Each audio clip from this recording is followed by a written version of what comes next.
Jesus would be born of a virgin 700 years before it happened. And it happened. We have good and sufficient reasons for trusting in the authority of God to give us hope. And so God says, you can place your trust in me. But we also have to have a personal aspect to that as well. Where has God given you hope and proved to you that He is there in your times of trouble? You know, I remember during times when I didn't have a job, I remember, do we need somebody, Becky? Come on, Grandpa.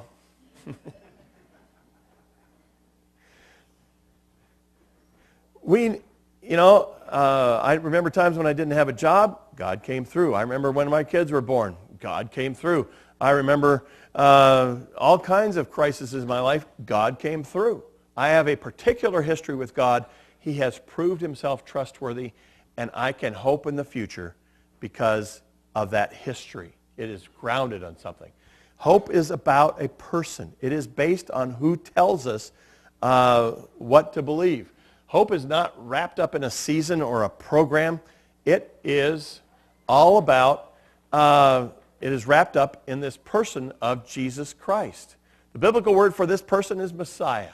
And we read about Him in Jeremiah chapter 30.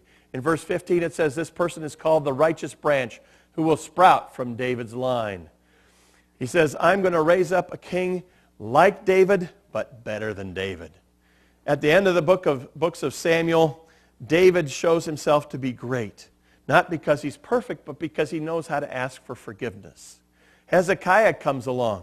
And Hezekiah is a great king. But Isaiah wraps up his summary in there in the middle of the book of Isaiah in talking about Hezekiah and says, Hezekiah sinned.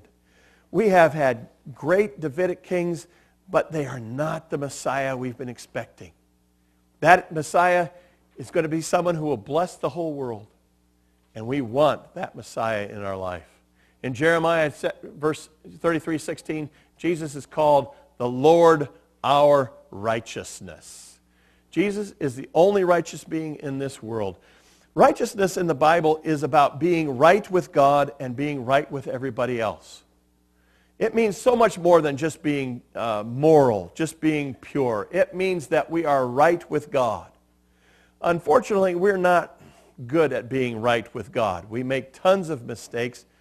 We call them sins. Maybe I shouldn't call them mistakes. They are sins. They are an affront to God. We blow the relationship. We're not right with Him.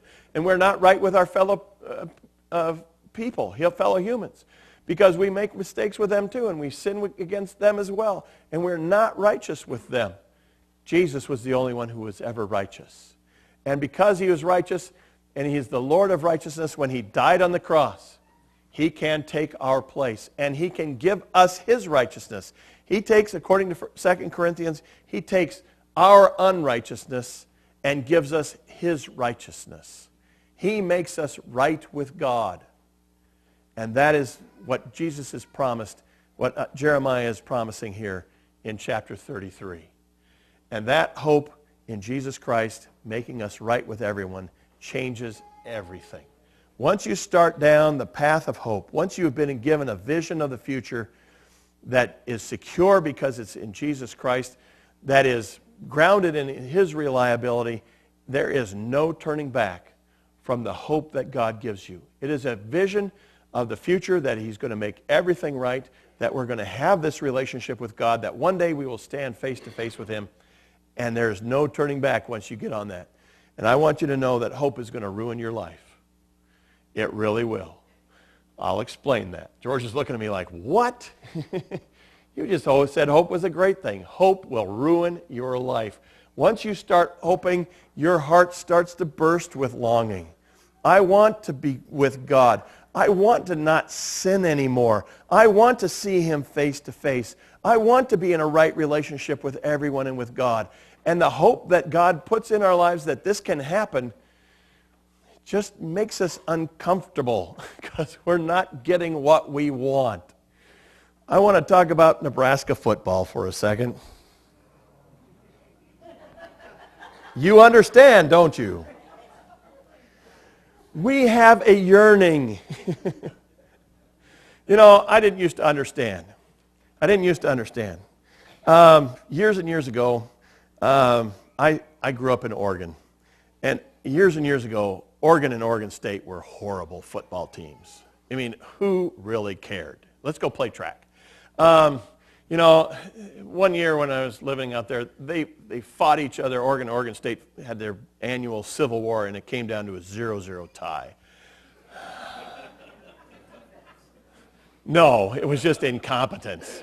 They couldn't run the right direction. I don't know. It was just horrible. So I moved back to Nebraska, and Beth and I go see Nebraska, Oklahoma on the day after Thanksgiving.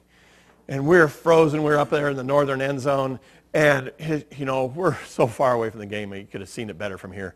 You know, and I'm wearing all the clothes I own. And she's got all, and we're sitting up there and we're cheering, we're screaming with 80,000 other red-clad fans. You know, and God gave me hope that Nebraska might win. But you know, that's a longing that sometimes does not get fulfilled. It ruined my life. Now every time Nebraska plays, I go, oh, please, Lord, help us win. Sometimes it happens and sometimes it doesn't. There's that longing. Hope does that. And it needs to be a hope that Jesus Christ will one day fulfill all of his promises in us and make it better than a Nebraska game. Hope doesn't resolve the tension. It increases it. You know, after I went to my first football game, I've been bitten ever since. And frankly, the tension still just lingers. It continues. You know, it hasn't gotten better. The hope is still there that we'll win another national championship, but then the next year, the tension still goes on. Hope is like that. If you haven't opened your heart to Jesus, if you have opened your heart to Jesus, he's going to give you that vision. He's going to give you that hope. He's going to give you that desire, and it'll ruin your life because you want to be with Jesus. In the Shawshank Redemption, one of the characters there says, hope is a dangerous thing. It can drive us insane. This is what God has done. He has created this tension in us. He has given us this hope. But frankly, it's better than the alternative. God has given Jeremiah a picture of the future, of a new future and a new hope, even while his entire world is coming to pieces. And Jeremiah has that hope in his life. Even if it meant going to jail. Jeremiah couldn't look back. You know, he was willing to walk into Zedekiah and says, listen, you need to surrender to Nebuchadnezzar. You need to give up on this enterprise because we have this hope. And he was willing to go to jail because of that hope. It ruined his life. Alan Perrott grew up in this town. He's one of our missionaries. Grew up in this town, graduated class of 71 or something like that. Went to college, got bitten by the bug that says that there are needy people in this world. And now, last month, he was in India, starting orphanages, starting churches. You know, he comes back from these places, Mozambique and Kenya and all the places where he's building homes for AIDS widows and orphanages for kids who nobody wants. He comes back to his nice house in Texas, comes back to Melody and the kids, comes back to, you know, Thanksgiving dinner, but he still has this hope that he can help the people of this world. We need to have that kind of hope. It needs to change us. It needs to bite us. It needs to ruin our lives so that we will go out and help people. When God says better days are coming and we really start to believe it, it changes us. It changes the way we think. It changes the way we view the world. Hope brings risk because we want that hope to be fulfilled and we're willing to do anything that we can to get it. Hope provides us with a vision of God's future, which allows us to take risks in this world.